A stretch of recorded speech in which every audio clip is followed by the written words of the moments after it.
নেকির সিজনের নাম হচ্ছে মাহে রমজান। যতদূর পরে নেই মাহে রমজানে নেকি জোগাড় করে আমল নামায় স্টক করে রাখে। এই মাহে রমজানে কেউ যদি একটা ফরজ ইবাদত করে অন্য মাসের ৭০টা ফরজ ইবাদতের সমতুল্য নেকি আল্লাহ আমল নামায় দিয়ে দিবে। এই মাহে রমজানে কেউ যদি একটা নফল ইবাদত করে অন্য মাসে একটা ফরজ ইবাদত করলে যে পরিমাণে নেকি এই মাহে রমজানে একটা নফল ইবাদত করলে তত পরিমাণে নেকি আল্লাহ আমল নামায় দিবে। মনোযোগ দেন। কিন্তু মাহে রমজান আসলো, নিজের জীবনের গুনাহ মাফ করতে পারলো না, সে ধ্বংস হয়ে যাক। নবী বলেন মান সামা রমাদানা ঈমানান ওয়া ইহতিসাবান গুফিরা লাহু মা তাকাদ্দামা মিন যামবিহি। যে মাহে রমজান পাইলো, ঈমান ইহতিসাবের সাথে মাহে রমজানের রোজা রাখলো, নবীজি বললেন তার জীবনের গুনাহ এমন ভাবে রব্বুল আলামিন মাফ করে দিবেন। সদ্য শিশু বাচ্চা দুনিয়াতে আসলে যেমন শরীরে গুনাহ থাকে না, মাহে রমজানে ঈমান ইহতিসাবের সাথে রোজা রাখলে তার শরীরেও কোনো গুনাহ থাকে না। জোরে না আরেকটু জোরে। আমার গুনাহ আসেনি কি তাকে গুনাহ নেই? জীবনে প্রথম বুজুর্গ দেখলাম তো গুনাহ নাই। আমরা গুনাহ আসেনি? বক্তা সাহেবের গুনাহ আসেনি? শ্রোতাদের গুনাহ আসেনি? সভাপতির আসেনি? আমাদের প্রধান উপদেষ্টা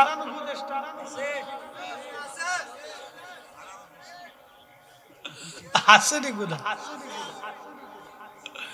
আচ্ছা, তো যাই হোক, গুনাহ সবারই কম বেশি আছে। তো গুনাহ মাফ করার অত্যন্ত চমৎকার মৌসুম হচ্ছে মাহে রমজান। আমি আপনাদেরকে শিখাচ্ছি ঈমান ইহতিসাব কি। প্রশ্ন করবেন ফরিদি হুজুর ঈমান ইহতিসাব কি? ঈমান ইহতিসাব কি? ঈমান ইহতিসাব আপনাদেরকে বোঝাই। ঈমান ইহতিসাবে রোজা কেমনে রাখবেন? ১ নম্বর, খাবার হালাল। হালাল খাবার দিয়ে সেহরি করা লাগবে, হালাল খাবার দিয়ে ইফতার করা লাগবে, হালাল খাবার দিয়ে সেহরি করা লাগবে, হালাল খাবার দিয়ে ইফতার করা লাগবে। হালাল ব্যতীত রোজা কবুল হবে না গো, হবে না। ১ লাখে সুদ কত? লাখে সুদ কত? ১০,০০০। ১ মাসে ১ লাখে ১০,০০০। কত বড় ডাকাত! আস্তে গল্প, ও ডাকাতের ঘরের ডাকাত। এই ডাকাতে তো আপনার ছুরি ধরে আইসা পিস্তল টিস্তল ধরে আইসা যা আছে দিয়ে দেয়, তো দিয়ে দিলে আর ঝামেলা নেই। আর ওই ২৩ ডাকাতের ডাকাত, ও আপনার টাকা দিয়ে হাসতে হাসতে আপনার কাছ থেকে ডাকাতি করতেছে, ও আপনার সারা জীবন গরিব বানায় রাখতেছে।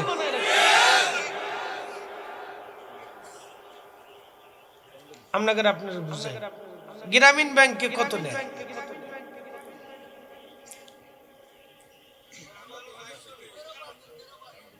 13%। আচ্ছা যাও, ফেরত তো নেয় নাকি? বলে নেয়নি? বেড়াকে নেয়নি? আশায় নেয়নি? ভালোবাসা দিয়ে যায় নাকি? আচ্ছা আপনাকে বলি, আজ পর্যন্ত আমার দেখান তো গরিব মানুষ সুদে টাকা আইনে কোনোদিন ধনী হয়েছে? আমার দেখান গরিব মানুষ সুদে টাকা আইনে ধনী হয়েছে, স্বাবলম্বী হয়েছে? আমার একটা লোক দেখা।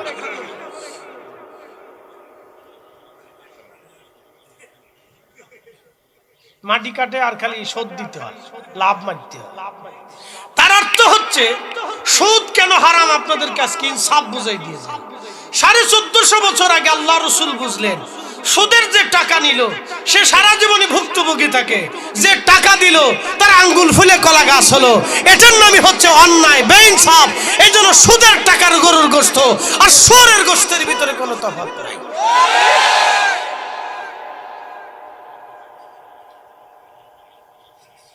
গরিবের রক্ত চুষে চুষে নিয়ে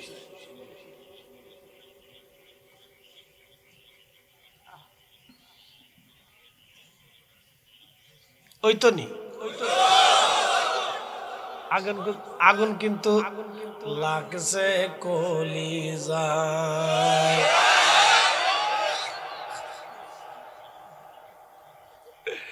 রোজা বোঝাই, কেউ যদি এর সাথে জড়িত থাকেন আল্লাহর রাস্তায় আপনি আমার মাফ করে দিয়ে।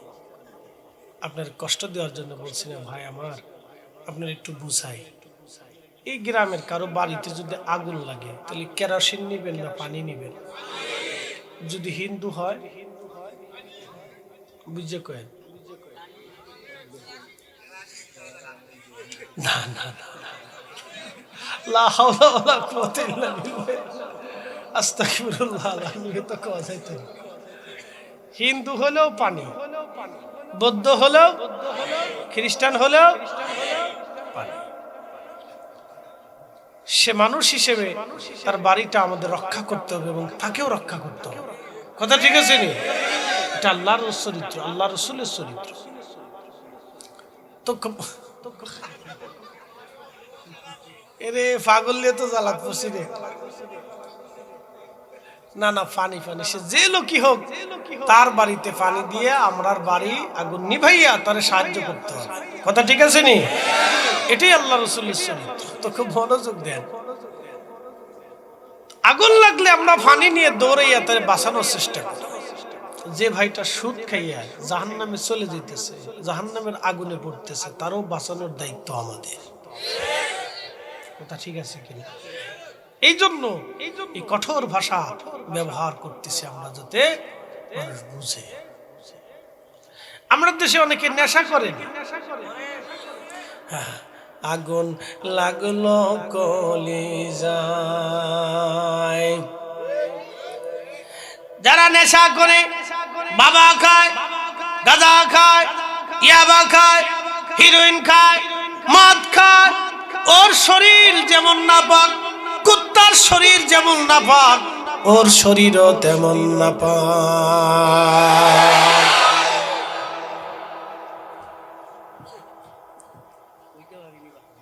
ওই তো নি মুসল্লি খুব করে। মন খারাপ করেন না, বাসার জন্য বলতেছি। বলে হুজুর এই কঠিন শব্দ কেন ব্যবহার করলেন? বুঝাচ্ছি আপনারা, আজকে বুঝাই। ভারতের কিছু হিন্দুরা গরুর মুদ খায়। খাইনি আমি, খা তোরা, তোর কপালে মুদ আছে, মুদ খা। কথা ঠিক আছে? তোরা যেহেতু মুদ খাবি তো আমরা তোর বাধা দিতে পারি, তো খা। আমি ডাক্তারে যে গেলাম কি পরিমাণ প্রোটিন আছে মুদে, ঘাসে। ডাক্তার সাহেব কিতা আছে এটার ভিতরে, যারা মুদ খায় অ্যাসিড আছে, খাক, ওকে খা। খাইয়ে যদি সুখে থাকতে পারিস তো থাক, আর কিতা করতে। আমি একজনকে জিজ্ঞেসি, চাচা বিড়ি কয়টা লাগে? প্রত্যেকদিন 60টি বিড়ি খাই। আমাকে মানুষ না জিন, যাই বলেন আমার বিড়ি লাগবে। খান, খাইয়ে দেখেন বেহেশত পান কিনা, তো খান, আর কিতা করতে। কোরিয়ানরা কুত্তা খায়। কোরিয়ানরা কি খায়? কুত্তা খায়। খুব মারাত্মক। ও দেশে যায়, কেউ যদি খাইতে বসে তাহলে বিপদ আছে। কুত্তা খায়। উত্তর কোরিয়া তো বলে লাভ নাই, তো কিম জং উন, ওটা মারাত্মক। ওটা পারলে মিসাইল খাইয়া লাইতে। কথা ঠিক আছে? ও পারলে মিসাইল চাপাই চাপাই খায়। ও মারাত্মক, বাপরে বাপ, পাগলা। দরকার আছে দিয়ে এটা পাগলা ফুগলে নালি চলে না। তো খুব মনোযোগ দেয়। যে কথা বলছিলাম, আমার এই হাতের ভিতরে আছে পানি। এই পানির ভিতরে যদি এক ফোঁটা গরুর পেশাব ছেড়ে দিয়ে আপনাদেরকে লাড়া দিয়ে বলি আপনারা খান, খাইতা না নি খাইতা না 1 লাখ টাকা দিব খাইতা না খাইতা না মরে গেলেও খাইতাম কোটি টাকা দিলেও খাইতাম যে খাইলেই এই মুতে গরুর পেশাবে পানিতে মিলাইয়া যদি কোনো মুসলমান খায় তো তার শরীরের ভিতরে নাফাক হয়ে যাবে কোনো পানি দিয়ে ধোয়ার কোনো সুযোগ নাফাক হয়ে গেল নাফাক পানির সাথে গরুর পেশাব দিয়ে ওই পানি পান করলে যদি শরীর নাপাক হয় তাহলে যারা গাঁজা খায় বাবা খায় ইয়াবা খায় ট্যাবলেট খায় হিরোইন খায় মদ খায় ওদের শরীরও ওই হারাম যাওয়ার কারণে নাপাক হয়ে যায় রোজাদারের রোজা হলো না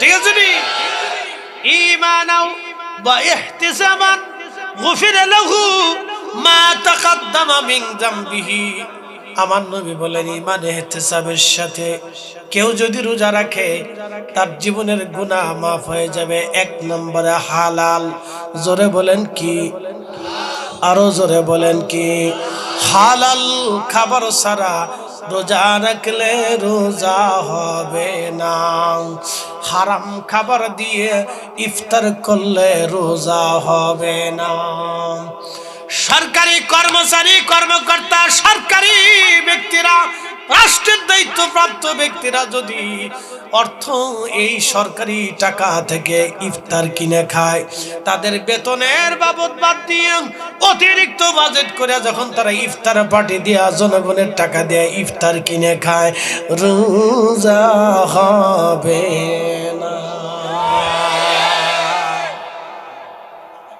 ক্যালকেলায় খায় শেরাটন হোটেলে খাও ওকে খাও বেশি করে খাও কিয়ামতের ময়দানে যখন দাঁড়াইবে তখন অন্ধ বলবে রব্বি আমি ক্ষুধার্ত ছিলাম মাহে রমজানে আমার টাকার অর্থ শেরাটনে বসে খাইছি আমার দিতে কো দিয়ে বেহেশত দিতে কো সেদিন আল্লাহ বলবো হক মিটাও একজনে না 18 কোটি মানুষ মামলা করবে 18 কোটি একজনে না 18 কোটি মানুষ মামলা করবে সেদিন আল্লাহ আমার হক ছিল দিতে কো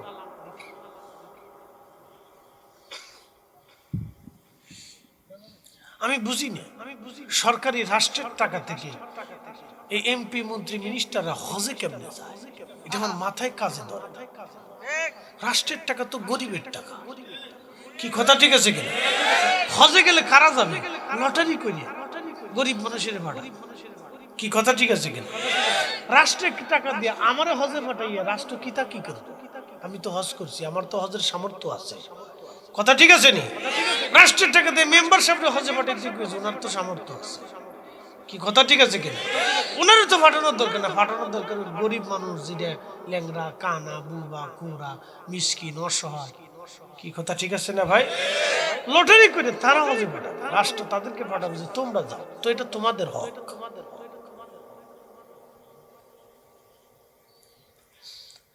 এই জন্য মাঝে মধ্যে আমি হাসি অনেকে রোজা হয় না নামাজ হয় না জিকির হয় না হজ হয় না বলো হজ কেমনে হবে হাজি হজে গেছে আরাফাত থেকে হেঁটে হেঁটে মুজদালিফাত থেকে হাঁটা শুরু করলো ফজর পরে জমারাতে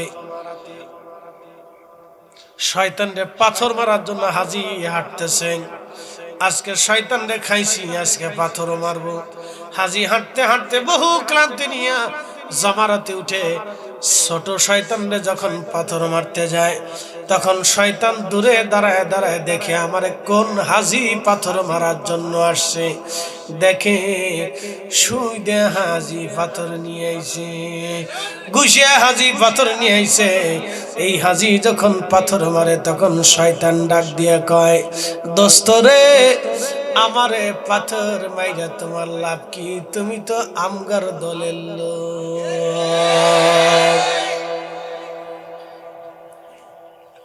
শয়তানে আসে দোস্ত তুই আমারে পাথর মারতে আচ্ছা সোরে যদি সোরে রে মারে যে বেটা তুই সোর সোরের কষ্ট লাগে না কে বেটা তুই চুরি করি আমার মারতেছিস কেন? কথা ঠিক আছে নি? চোরে যদি চোরের ফিটায় তো চোরের খুব কষ্ট লাগে। আরে আমার দোস্ত রে, তুই আমার মারলি, তুই জানিস যে আমিও চোর তুইও চোর। কথা ঠিক আছে নি? তো শয়তানে হাসি আর কয় দোস্ত রে, তুই সুদ করে সুদের টাকা দিয়ে ঘুষের টাকা দিয়ে অন্যের টাকা মাইনে দিয়ে তারপরে হজে আইছিস, তুই তো আমার দোস্ত, তুই আমার পাথর মারার দরকারটা কি? তুই আমার পাথর না মেরে তোর নিজের পাথর মার। কি বাবা, এই জন্য মাঝে মধ্যে আমি হাসি কে, আরে খোদা এটা তো হজ হয় না। গত বছর হজে যাব, যে বছর হজে যাব গত বছর আগের আগের হজে তো যাচ্ছি, আমাদের গ্রুপে এক হাজি সাহেব হচ্ছে ঢাকায় 4-5টা বাড়ির মালিক। তা আসার পরে 6 লাখ টাকার প্যাকেজে যাবে, সরকারি প্যাকেজ। তো মুআল্লিম বলতেছে আপনি তো অনেক টাকার মালিক, তো এই আপনি এই সরকারি প্যাকেজে সর্বনিম্ন প্যাকেজে কষ্ট হবে, বাসা বাড়ি একটু দূরে হবে, খাবার দাবার সুবিধাজনক হবে না, হোটেলটা বেশি ভালো হবে না, কষ্ট হবে। আপনি ধনী মানুষ, 11-12 লাখ 21 লাখ টাকার প্যাকেজ আছে, ওইটা নেন। না কেন? কেন? আমার এই 6 লাখ টাকা হলো আমার আব্বার সয় সম্পদ থেকে বিক্রি করে হালাল টাকা জোগাড় করে আনছি, আর বাদ বাকি যা আছে সব হারাম। ওই টাকা দিয়ে হজ হইতো না, আমি জানি। এর লেগে হালাল টাকা দিয়েছি, কষ্ট হলেও এই 6 লাখ টাকা দিয়ে আমি হজ করবো। হাসতে হাসতে বাঁচি দেখি, চোরেও মাসলা জানে।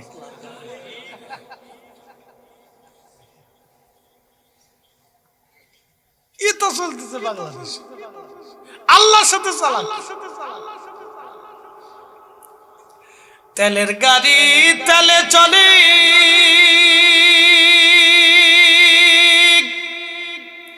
হাওয়ার গাড়ি হাওয়ায় উড়ে, বিনা তেলে চালায় গাড়ি নবী সুলাইমান।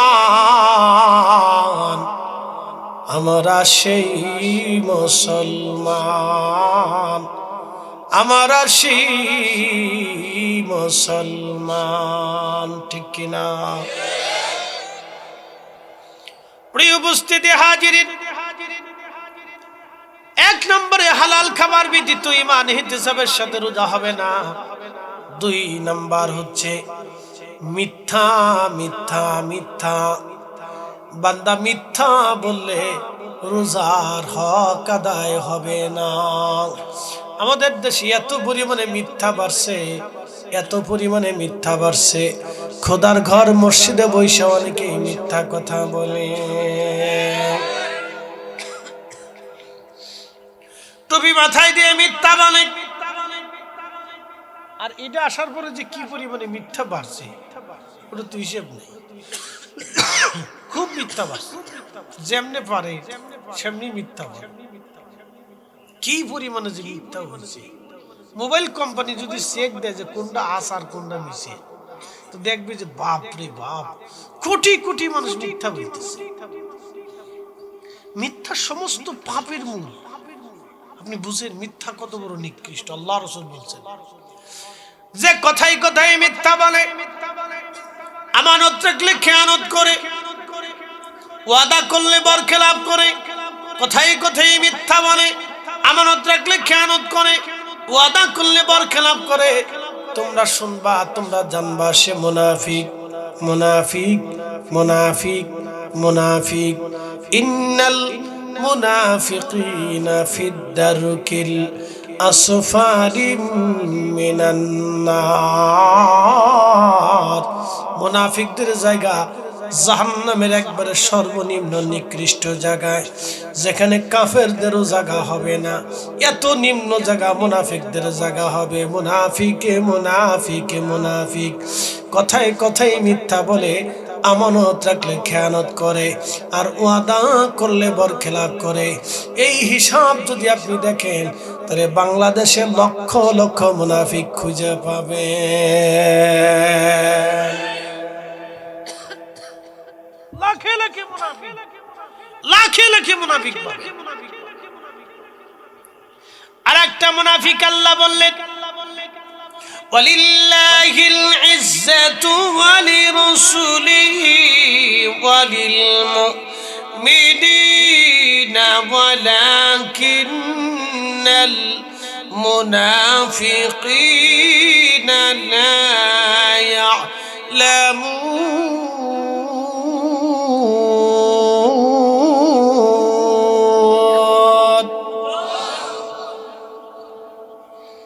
ولله العزة রব্বুল আলামিন আমাদেরকে বলেন ওয়ালিল্লাহিল ইজ্জা, ইজ্জত আমি আল্লাহর জন্য, ইজ্জত আমার রাসূলের জন্য। ওয়ালাকিন্নাল মুনাফিকিনা লা ইয়ালামুন, যারা মুনাফিক তারা বোঝে না ইজ্জত আমি আল্লাহর জন্য, ইজ্জত আমার রাসূলের জন্য, ইজ্জত আমার মুমিন আমার ওলিদের জন্য। যারা মুনাফিক তারা আমার ওলিদের ইজ্জত বোঝে না, আমি আল্লাহর ইজ্জত বোঝে না, আপনি নবীর শানও তারা বোঝে না। এই জন্য রাসূলের ইজ্জতের চাদর নিয়ে যারা টানাটানি করে তারা মুনাফিক। একসাথে বলেন তারা কি? জোরে বলেন। বর্তমান শিক্ষা ব্যবস্থা থেকে কিছু মুনাফিক রাসূল করিমের উসিলাকে বাদ দিতে চাচ্ছে এবং বাদ দিয়ে ফেলছে। এই শোনেন, নবীর উসিলাকে যারা শিরিক বলে বাদ দিতে চায় তারাই হচ্ছে ইসলামের প্রথম সারির মুনাফিক।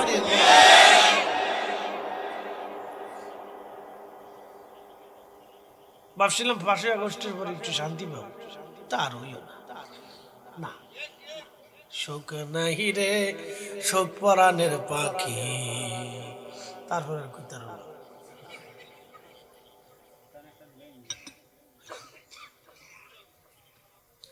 ভাবছিলাম যে সুখে থাকবো, তা হইল না।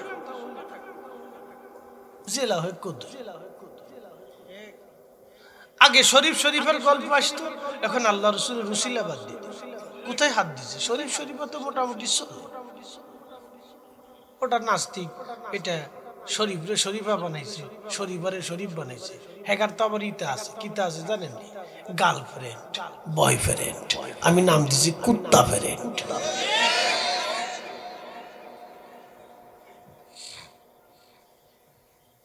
কিতা কুত্তা ফ্রেন্ড।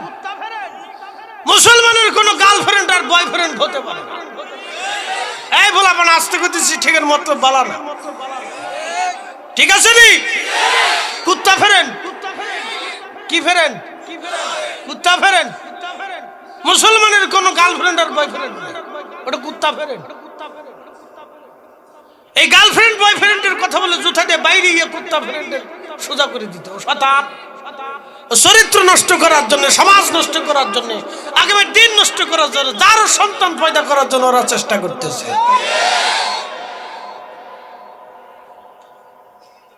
ওই তো নেই, রমজানের আগে একটু ফাইনেট করি, গোলাই দিই।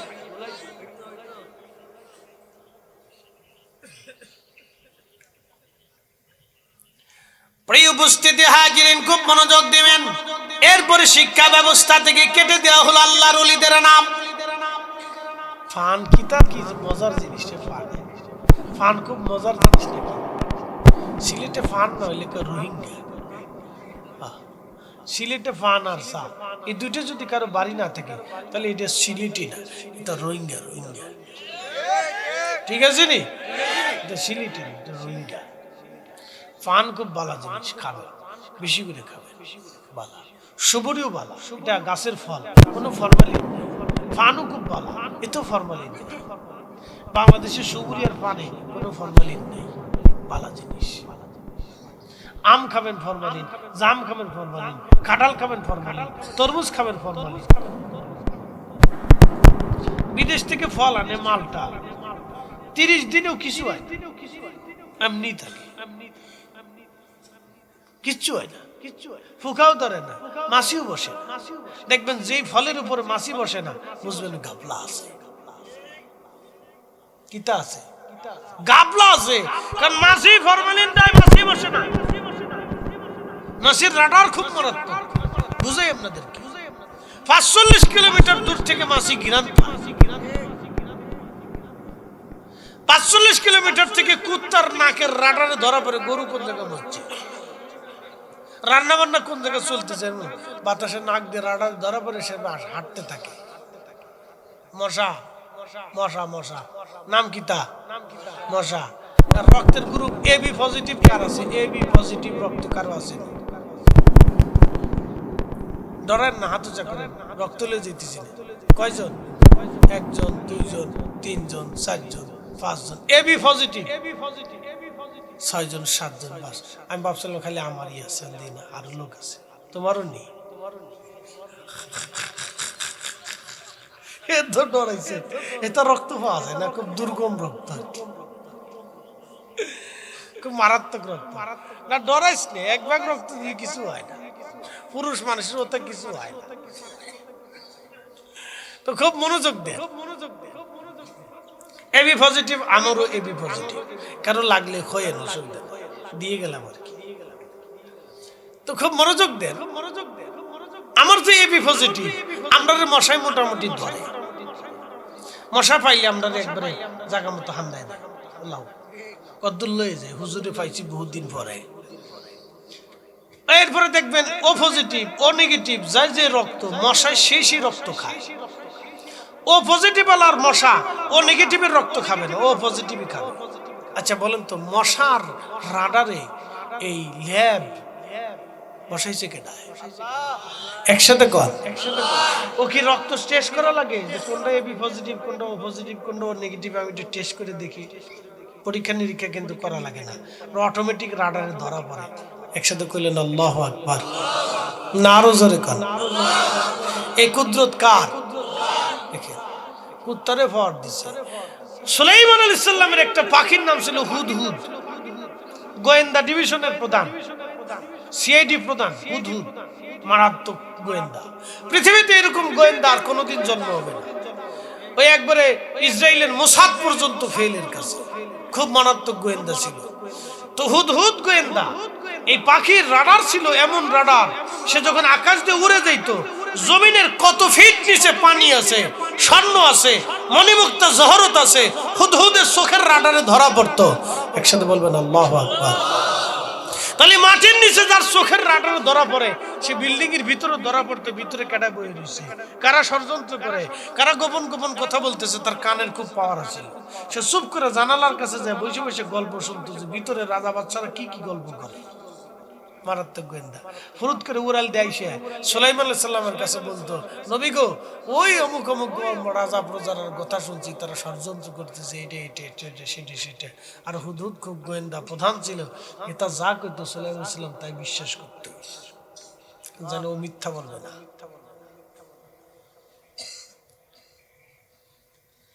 প্রিয় উপস্থিতি হাজিরিন, ভালো করে শোনা যাবেন। হাজরাতে দাউদ আলাইহিস সালাতু ওয়াস সালামের সময়ে সমস্ত বনি ইসরাইলের ইহুদিদেরকে আল্লাহ বানর বানিয়ে ফেললেন। বানর হয়ে গেল। ঘুম থেকে উঠে দেখে তার বাচ্চা বানর, মেয়ে বানর, নিজে বানর, স্বামী বানর, সব বানর হয়ে গেল। পুরা গ্রাম ধরে তারা বানর হয়ে গেল, বানর হয়ে লাফায়, বানর হয়ে গেল। ওই অবস্থায় 3 দিন পরে তারা সবাই একসাথে মারা গেল। অনেকে বলে বানর এইখান থেকে এসেছে, না, বানর এখান থেকে আসে নাই। বানর আর একটা সৃষ্টির প্রজাতির একটা জীব। বানর এক জীব, শিম্পাঞ্জি আর এক জীব।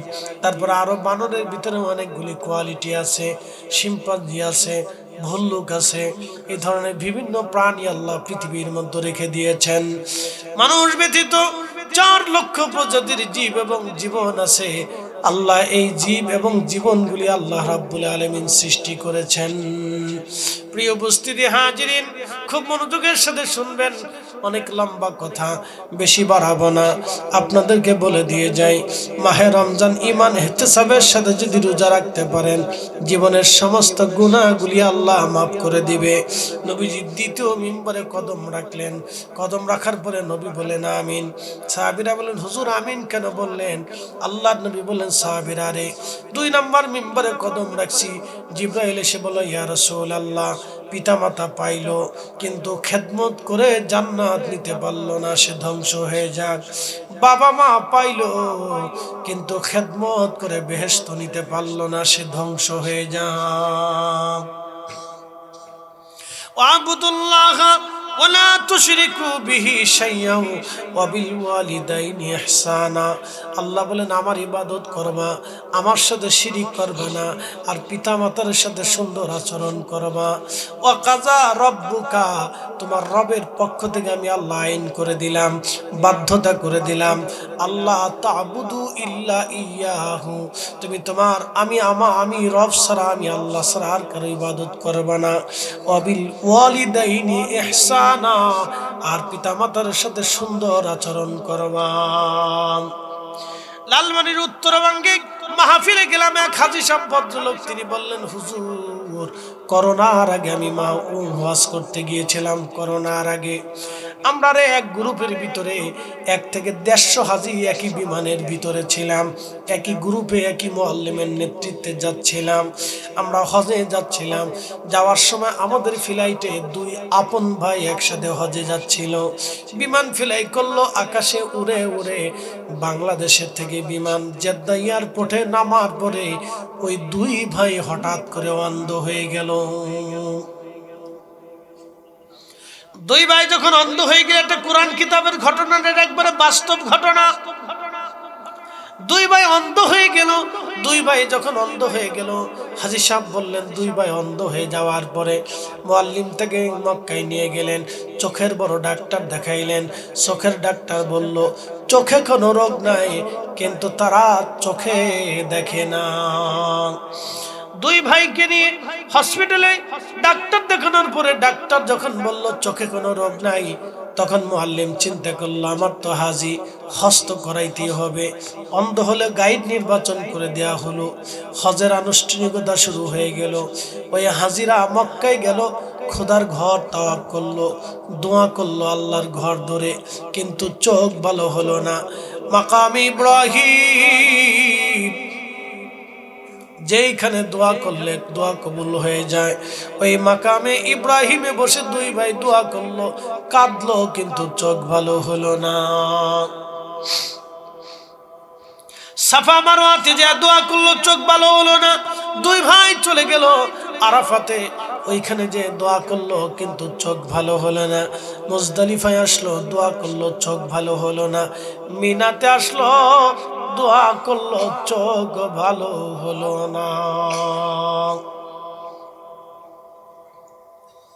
বন্ধুরা আমার খুব মনোযোগ দিবেন, চোখ আর ভালো হলো না। 2 ভাই হাজী সাহেব বলতেছেন হজ শেষ হয়ে গেল, মক্কা থেকে ফরজ তাওয়াফ করে এরপরে বিদায়ী তাওয়াফ করে হাজিরা রওনা হয়ে যায়। বিদায়ী তাওয়াফের পরে আর তাওয়াফ হয় না। বিদায়ী তাওয়াফ হলো শেষ তাওয়াফ। এই তাওয়াফ করার পরে হাজী রওনা দিয়ে চলে আসে। আহা, বিদায়ী তাওয়াফের সময় কত হাজী কাবা শরীফ ধরে ধরে চিৎকার বেড়ে বেড়ে কাঁদে, কাবারে জীবনে আর কোনো দিন তোমার কাছে আসতেও পারি নাও পারি।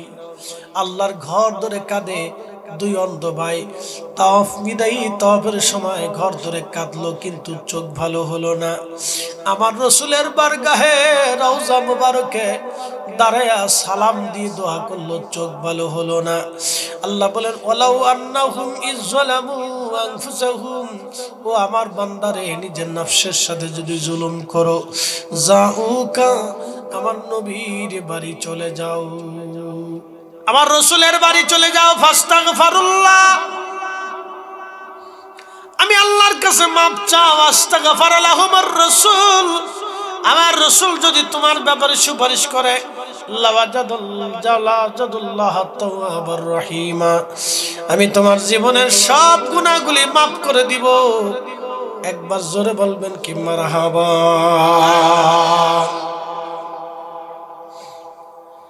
হাজী পৃথিবীর কোথাও যদি তার হাজিরা কবুল না হয়, নবীর কদমে কবুল হবে। আল্লাহ নবী বললেন মান যারা কবরি ওয়াজাবাত লাহু শাফাআতি ইয়াউমাল কিয়ামা, আমার উম্মত রে বহু দূর থেকে তোমরা এসে আমার রওজা শরীফের পাশে দাঁড়ায় আমারে সালাম দিবা, আমার জিয়ারতে দাঁড়াইবা, আমি নবী কিয়ামতের ময়দানে তোমাকে সুপারিশ করে বেহেশত নিয়ে যাওয়া, আমার জন্য ওয়াজিব হয়ে যাবে। কিন্তু হাজির মতো হাজি হতে হবে। সুদে আলী হাজি হলে হবে না, গুসা হাজি হলে হবে না, আদাম্যে বাদাম্যে হলে চলবে না, অন্যের টাকা মেরে দিয়ে হলেও হবে না, মা বাবার হক নষ্ট করে গেলে কাজ হবে না গো, হবে না।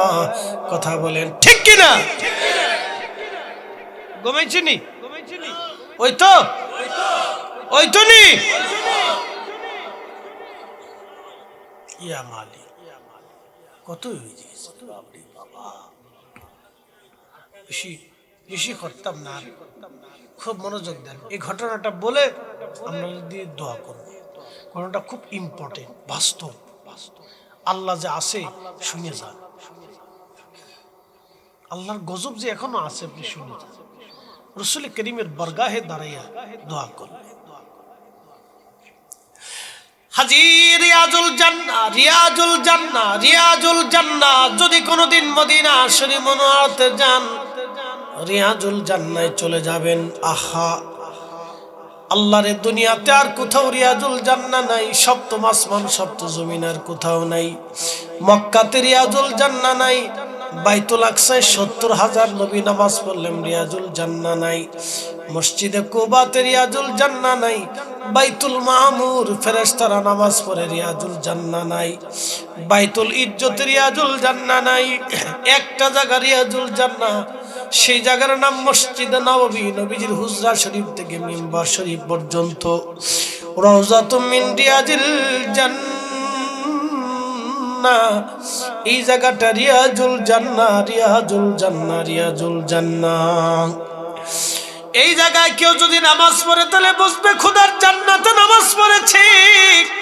এই জায়গায় কেউ যদি দোয়া করে তাহলে বুঝবে খোদার জান্নাতে দোয়া করেছে। রিয়াজুল জান্নাহ। হাজী অন্ধ দুই ভাই এখানে বসে বসে দোয়া করলো, কিন্তু কাজ হলো না। তোমার ওই নাম শুনিলাম, এই চোখে দেখলাম না। তোমার ওই নাম শুনিলাম, এই চোখে দেখলাম না। এই সুর যদি শুনে থাকো, একবার দেখা দাও না। এই সুর যদি শুনে থাকো, একবার দেখা দাও না। এ রাসূল তোমায় ভালোবাসি,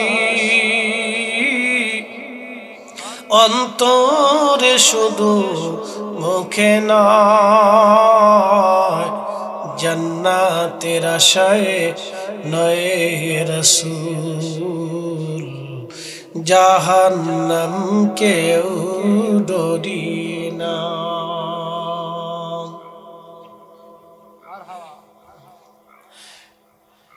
কিতা ডাকে, ব্যাঙে ডাকেনি, বৃষ্টি হইবে পালা। বলে হুজুর ব্যাঙ ডাকলে বৃষ্টি কেমন? ওরা কিন্তু গান গাইতেছে না, মমতাজের গান গায় না, ওরা আল্লাহরে ডাকতেছে। আল্লাহু আকবার। ধরাত করে না, আল্লাহ বৃষ্টি দাও, আল্লাহ বৃষ্টি দাও। আমরা তো তোমারই মাখলুক, আল্লাহ বৃষ্টি ছাড়া চলতে পারি না, আল্লাহ বৃষ্টি দাও। ডাকতে ডাকতে ডাকতে ডাকতে পরে আল্লাহ বৃষ্টি দেয়। আমরা বলে গেল আল্লাহ বৃষ্টি দেয়।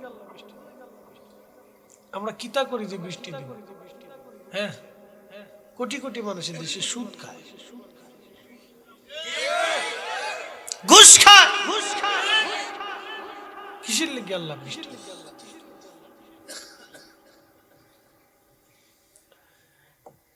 মুসলমান খুব মনোযোগ দিবেন। রিয়াজুল জান্নাহ হাজী দোয়া করলো, অন্ধ কিন্তু চোখ ভালো হলো না। মসজিদে নববীতে ঘুরে ঘুরে তারা দোয়া করলো, কিন্তু চোখ ভালো হলো না। হাজী সাহেব বললেন, দুই হাজীকে নিয়ে আমরা রওনা দিলাম, চলে আসলাম। হজের প্যাকেজ শেষ হয়ে গেল, আসলাম এয়ারপোর্টে। এয়ারপোর্টে বিমানে চড়ে বিমান আকাশে ফ্লাই করলো। বিমান আকাশে যখন ফ্লাই করলো, বিমানে উঠে আমরা রওনা দিলাম। বিমান আসতে লাগলো, যত বাংলাদেশের দিকে ততই তার চোখ ভালো হয়, যত আসে চোখ ভালো হয়। বিমান বাংলাদেশে নামার পরে অটোমেটিক চোখ ভালো হয়ে গেল। ইমিগ্রেশন পার হয়ে যাওয়ার পরে দুই হাজি সাহেবকে হাজিরা জড়িয়ে ঘুরিয়ে ঘিরিয়ে ধরলো। হাজিদেরকে বলতেছিল, হাজিরা দুই ভাই একসাথে হজে গেলা, একসাথে অন্ধ হইলা, একসাথে আবার চোখ ভালো হয়ে গেল, কিন্তু হাকিকত তো বুঝলাম না।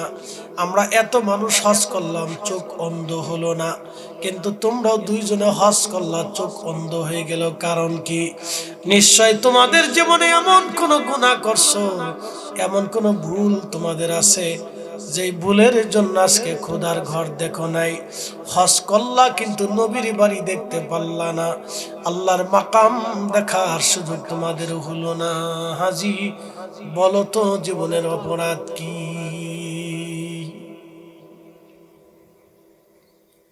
ওরে চার রঙের মশলা দিয়া যে কইরাছে তোর গঠন, চার রঙের মশলা দিয়া। আগুন পানি মাটি বাতাস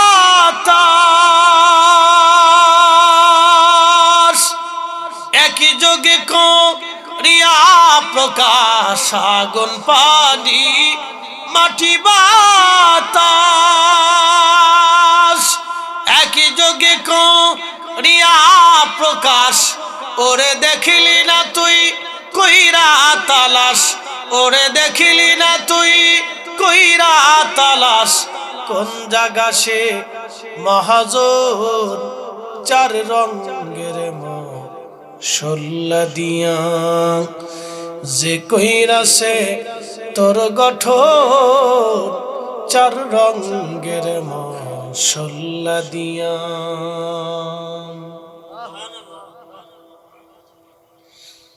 ইসলামপুরবাসী দুই হাজি দাঁড়ায় দাঁড়ায় কাঁদে। হাজিরা ঘিরে ধরে বলে, হাজি বলা অপরাধ কি? দুই ভাই কাঁদে বলে, হাজিরা জীবনের একটা ভুল আজকে আমরা এই পর্যন্ত নিয়ে আসলো। বলে ভুলটা কি? বলে হুজুর ভুলটা হলো, দুই হাজি কাঁদে বলে, আমাদের বাড়ি গাড়ি টাকা পয়সার অভাব নাই, আমরা দুই ভাই ঝগড়া করে আমাদের বাবা মাকে বৃদ্ধাশ্রমে রাখছিলাম। বৃদ্ধাশ্রমে থেকে থেকে মনের বড় দুঃখ নিয়ে আব্বা মা কবরে চলে গেছে। যাওয়ার সময় বদদুয়া করছে হাজি, বাবা মার বদদুয়ার কারণে খোদার ঘর আজকে দেখতে পারলাম না। আল্লাহ আমরা অন্ধ বানাইলো, এমন অন্ধ বানাইলো খোদার ঘরে যায় ঘর দেখতে পারলাম না। আরাফাতে গেলাম দেখলাম না, মুজদালিফায় গেলাম দেখলাম না, নবীজির কদমে যায় রওজা শরীফ দেখার সুযোগ হলো না। রিয়াজুল জান্নায় বসলাম কিন্তু দেখলাম না, নবীর মসজিদের স্মৃতি বিরজিত জায়গাগুলি দেখলাম না, উহুদ জান্নাতের পাহাড় দেখার সুযোগ হলো না। দুই ভাই কাঁদে বলে, হাজিরা রে আমরা এমন ভুল, আমরার বাবা মারে আমরা কষ্ট দিয়েছিলাম, আজকে খেসারত পেয়েছি। আরে ইসলামপুরবাসী বাবা মারা অবাধ্য চরণ যদি হয়, জীবন ধ্বংস, মক্কার ইমাম হলেও কাজ হবে না। কিয়ামত পর্যন্ত হায়াত যদি হয়, কাবা শরীফে যে মাকাম ইব্রাহিম নামাজ পড়লে কাজ হবে না। বন্ধুরে এই জন্য নবী বললেন সাহাবীরা রে, যে বাবা মা পাইলো কিন্তু খেদমত করে জান্নাত নিতে পারলো না, সে ধ্বংস হয়ে যান। একদিন এক সাহাবী ডাক দিয়ে বলতেছে, হুজুর বাবা মা মারা গেছে, এখনো কি হক পায়? নবী বললেন, হ্যাঁ তিনটা হক তাদের এখনো জিন্দা আছে। এক নাম্বার, তুমি যতদিন জীবিত থাকো ততদিন তাদের জন্য দোয়া করতে হবে। বেশি বেশি দোয়া। 2 নম্বর, তার আত্মীয় স্বজন যদি থাকে, মামার বাড়ি, খালার বাড়ি, তাদের সাথে ফুফুর বাড়ি, দাদার বাড়ি, এদের সবার সাথে সুসম্পর্ক রাখতে হবে। 3 নম্বর, বাবা মা যদি কোনো ওসিয়ত করে যায়, ওই ওসিয়ত তোমাকে পালন করতে হবে। এই 3টা হক তাদের জীবিত থাকে। সন্তান যতদিন জিন্দা, তাদের হক ততদিন জিন্দা।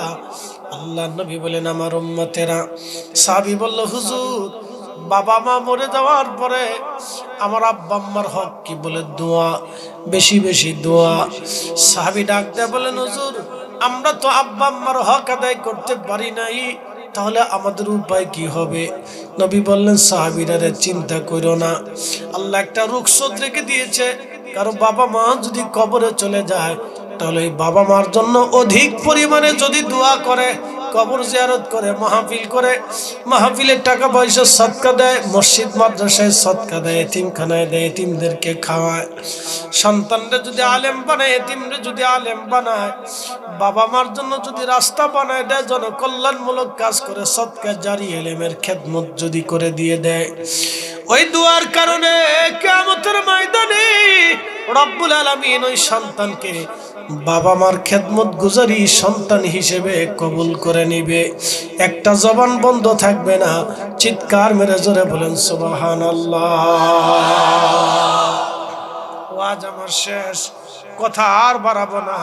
রব্বানা আতিনা ফিদ দুনিয়া হাসানাতাও ওয়া ফিল আখিরাতি হাসানাতাও ওয়া কিনা আযাবান নার। ربنا لا تزغ قلوبنا بعد إذ هديتنا وهب لنا من لدنك رحمة إنك أنت الوهاب। রব্বুল আলামিন, আজকের মাহফিল তুমি কবুল করে নাও আল্লাহ। ইসলামপুরের এই মাহফিল মঞ্জুর করে নিয়ে হাদিয়া অসংখ্য গুণতে গুণে বাড়াইয়া তোমার মেহবুবের দরওয়াজায় জান্নাতের বাগানে পৌঁছে দাও আল্লাহ। নবীজির আওলাদ সাহাবা আশরে মুবাশশিরিন খুলাফায়ে রাশিদিন আহলে বাইতুন নবী সাহাবুন নবী কারবালার ময়দানে ফোরাতের তীরে 3 দিন পর্যন্ত পানিবিহীন আমার নবীর আওলাদেরা কেঁদেছিল। আল্লাহ, কত পানি ফোরাত নদী দিয়ে প্রবাহিত হয়, কত পানি ফোরাত নদী দিয়ে প্রবাহিত হয়। আল্লাহ, আমার নবীর আওলাদেরা 3 দিন পানি পানি কোলে কেঁদেছিল। আর ওই বুঝি রে যাই রে সোনা,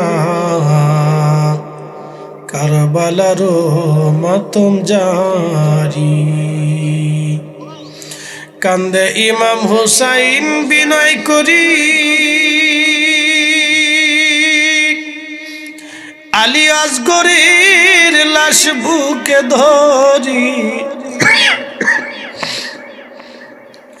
কান্দে ইমাম হুসাইন বিনয় করি,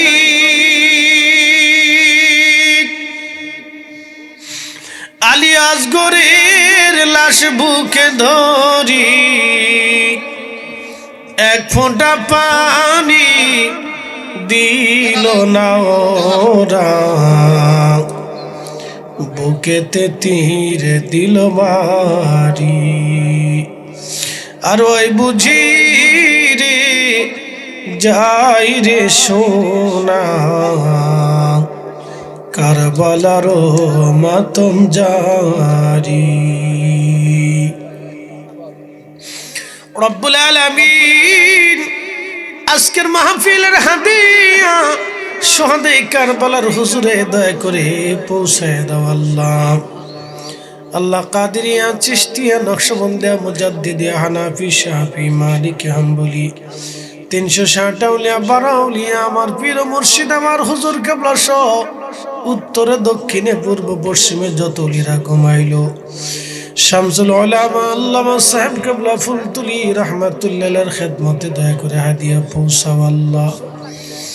বাবার কুল, মায়ের কুল, যুগ যুগ ধরে যারা কবর দেশে ঘুমাইছে, আল্লাহ ইসলামপুরের মাটির নিচে যত মানুষ ঘুমায় মালিক সবার কবরে তুমি দয়া করে সওয়াব পৌঁছে দাও আল্লাহ, কবরগুলি জান্নাতের বাগান বানায় দাও আল্লাহ। আমরার জীবনের গুনাহগুলি মাফ করো আল্লাহ। কেউ মার জন্য বাবার জন্য আজকের মাহফিলে শরীক হইল, রব্বুল আলামিন আল্লাহ হোয়াটসঅ্যাপ গ্রুপে আমার ভাইরা অনেক অর্থ দিয়ে সাহায্য করেছে আল্লাহ। প্রবাসী ভাইরা বিদেশ থেকে সহযোগিতা করেছে, ব্যবসায়িক ভাইরা করেছে, বিভিন্নভাবে যে যেভাবে সহযোগিতা করলো আল্লাহ তাদের বাড়ি ঘরগুলি তুমি রহমতের বাগান দিয়ে দয়া করে সাজায় দাও আল্লাহ।